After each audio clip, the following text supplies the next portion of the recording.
Hi, my name's Paul, and I'm going to be completing this EDPM216 assignment of reviewing 3-on-3 volleyball. There are three groups that I'm going to be analysing today, and based off how I first viewed these groups, I'm going to analyse the second group first because I believe that they're the most competent 3-on-3 volleyball players. Then I'm going to move to the third group because I feel like they sit in the middle. And then I'm going to conclude this assignment with reviewing the first group because I believe they had some elements that demonstrate more failure than success. So, what is success and how do I define it? In a netball court category, success is striking the ball into a position where the opposition cannot return the ball.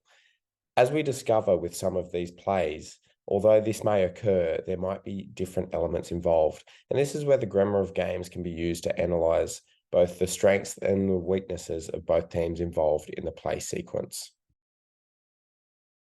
So in this play piece, we have a serve. The receiving team uses posture and position to move the ball around the court, to return the ball back over the net. Likewise for the team that received the ball. They've got non-verbal communication based on the way that they're pointing and the primary rule that the ball has to be passed in the direction that their body is facing. And then we have a winning strike. So the first check to see why this play was successful is, did the players observe the primary rule of only one person in the court at once? So I've highlighted the outside of the court in blue, and I've highlighted the two players who are outside the court in red. And as we can see, both players in red are outside the blue line. The second thing I look at to discover why this was successful is what were the defending team doing. So the defending team, I've highlighted their intended direction of defence in green. The way I've established this is by the way that all of the team members are using the posture and position and assuming that they have a pre-planned plan to see what parts of the court they defend. So the person on the far left, she's defending forward and slightly to a right.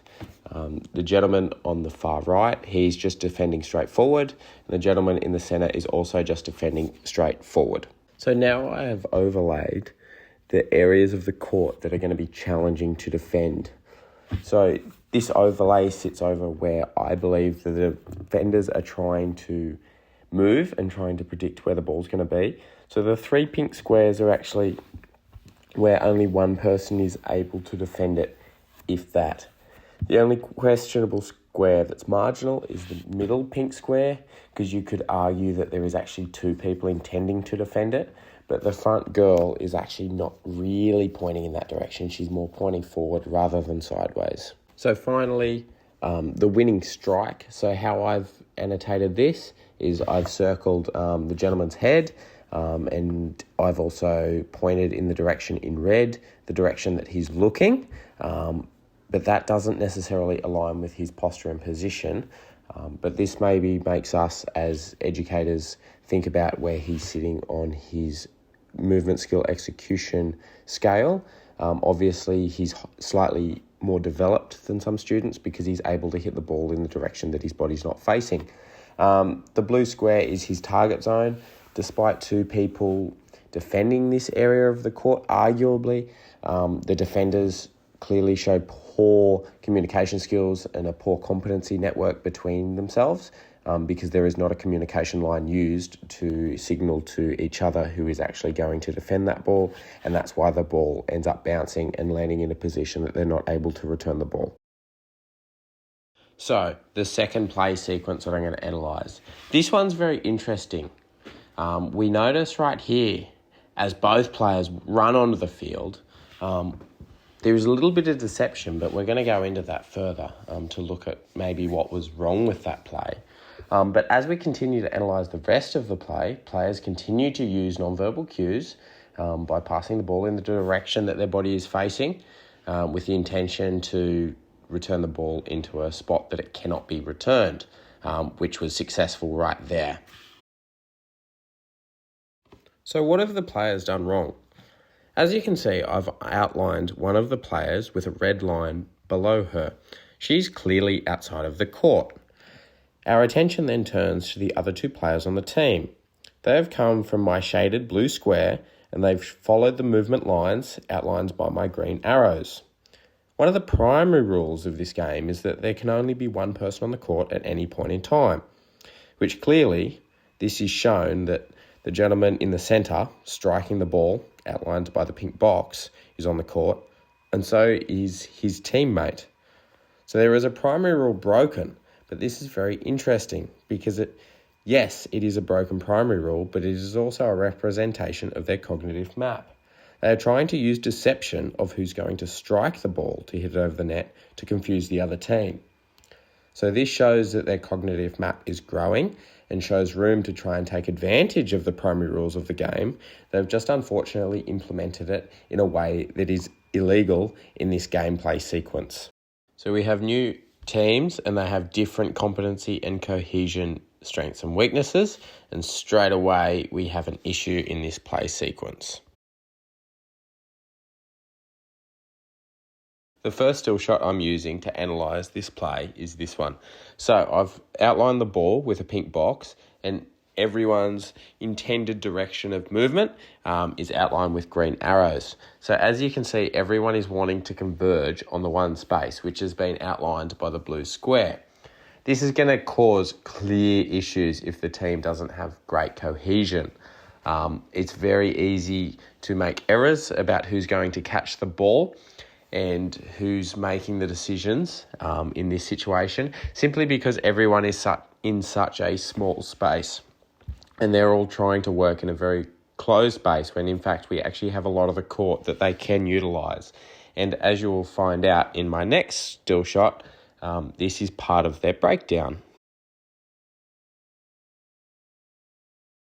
So this next still shot has just added an additional red line which shows the direction in which the ball travelled. So as we can see, there was actually a slight motor skill execution issue in my opinion, because the ball actually overshot the best spot for it to be struck to return over the net.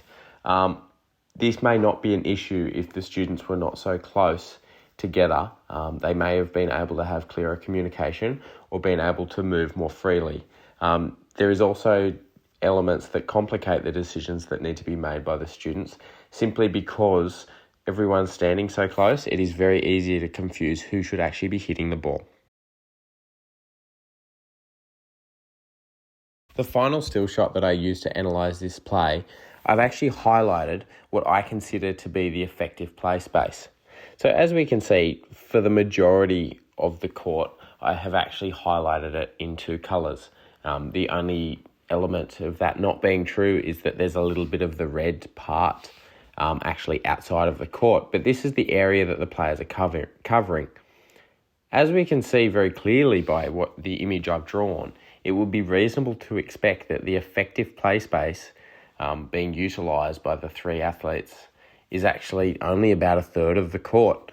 So there is a lot that needs to be done once they strike the ball over the net, because there's going to be a lot of movement for them to then be able to defend their half of the court.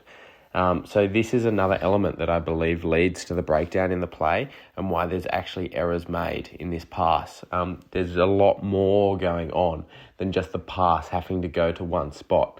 The pass does miss, and then there's a lot of movement from students. So the missed pass and the failed motor skill execution could actually be from the stress that is leading on that has to happen after this play sequence. So this play sequence shows an incorrect decision that may have more elements involved than what first appears. So the strategy and tactic that has been employed by this team is that they're trying to cluster the middle while leaving the sides of the court open for the opposing team to strike the ball into. This can be shown by the red boxes. These are clear gaps in the court that this team has chosen to use. The ball has been circled in pink, so it's obviously coming through the middle. So their strategy to try and get people to use risky shots has not succeeded, as the opposing team has chosen to take a much safer shot. I have also put a blue line in, and this will be used later as a point of reference, but at the moment it just signifies what roughly the middle of the court is in terms of depth.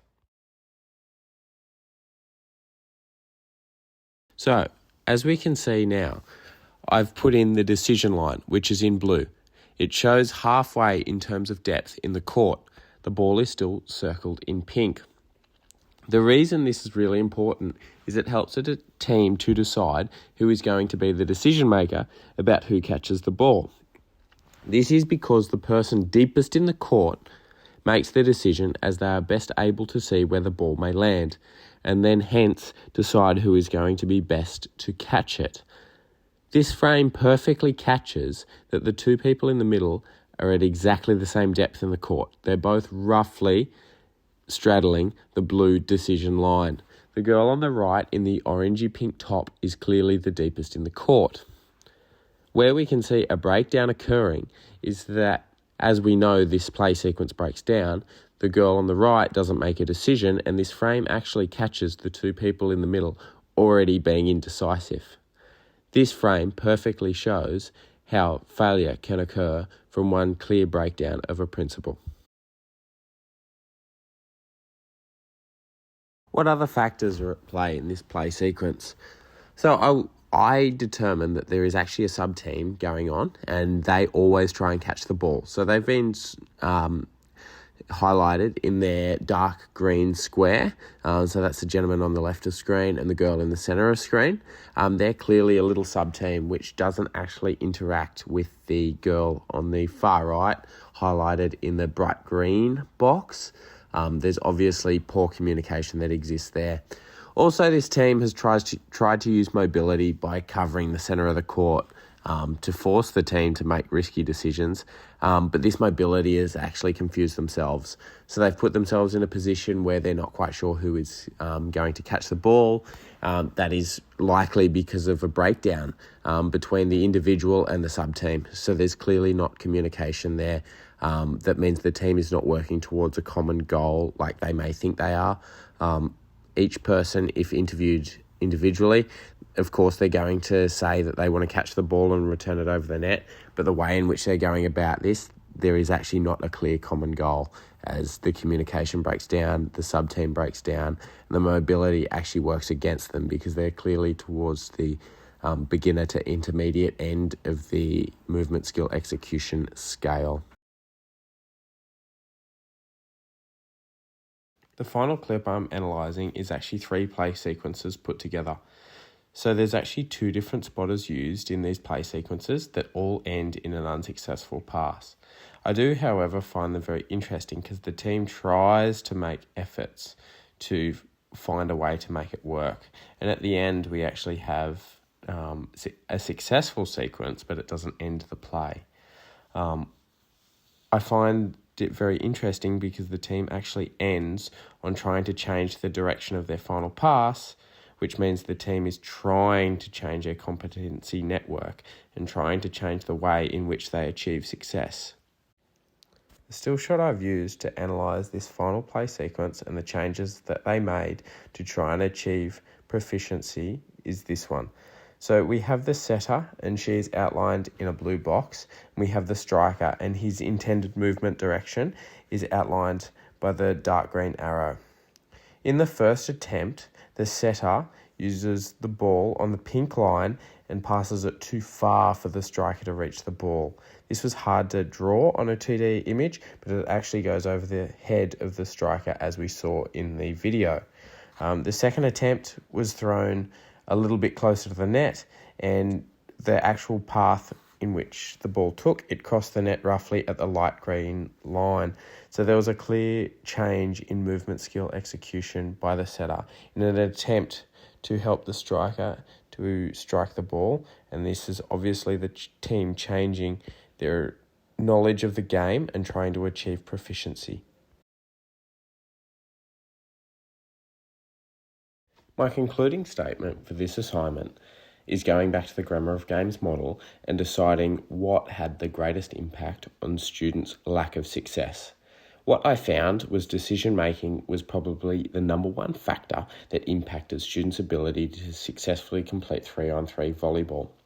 Due to the decision making being poor, there was definitely elements of communication and concentration that broke down, mainly in the communication phase. So hence, I ranked it number 2. My equal third place in errors was strategy and tactics and movement skill, execution and action. The reason that these are equal third is because I believe both play their own role, but one is not more important than the other in the terms of students achieving success. This is mainly due to the lack of experience that students experience in this sport, so it's very hard to make the correct decisions and communicate effectively to allow these other two areas to be very easy for students to fulfill.